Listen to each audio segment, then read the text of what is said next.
زندگی ایسے ہی خوبصورت نہیں ہوتی، اس کو خوبصورت بنانا پڑتا ہے، اس کو خود سجانا پڑتا ہے، دوسروں کے درد سمیٹ کر، دوسروں میں خوشیاں بانٹ کر، دوسروں میں آسانیاں تقسیم کر کے، دوسروں کے چہروں پر مسکراہٹیں بکھیر کر، اور دوسروں کو دعائیں دے کر اور دعائیں لے کر اسے خوبصورت بنایا جاتا ہے۔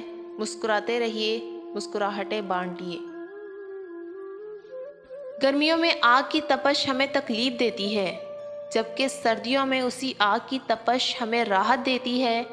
وقت اور حالات ویسے ہی ہوتے ہیں، بس موسم بدل جاتا ہے۔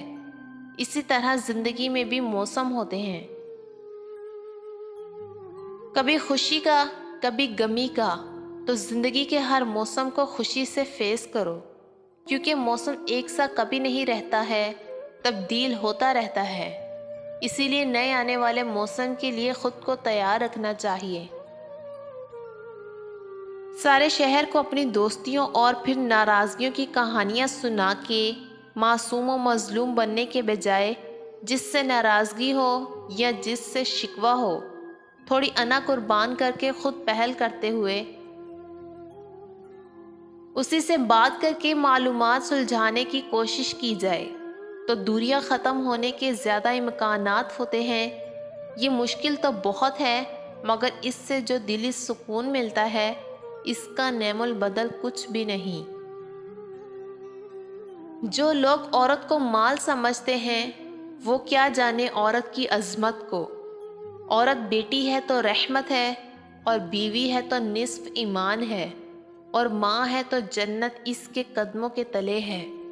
خوبصورت مرد وہی ہوتا ہے جو عورت کی عزت کرنا جانتا ہو، اس سے محبت کرنا جانتا ہو، اس کی اہمیت سے واقف ہو، جو رشتے کا تقدس بحال رکھنا جانتا ہو۔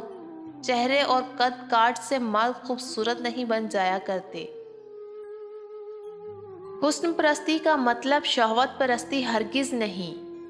عورت کا حسن مرد کو اپنی جانب مائل کرتا ہے، اور عورت کے حسن کی تعریف کرنی چاہیے، مگر تم عورت کے حسن کو تب محسوس کر سکتے ہو جب تم ہر راز چلتی خوبرو عورت کو اپنے بستر تک لانے کا سوچنا چھوڑ دو، پھر تم پر حسن زن کے دروازے کھلیں گے، ورنہ تم شہوت پرست ہو۔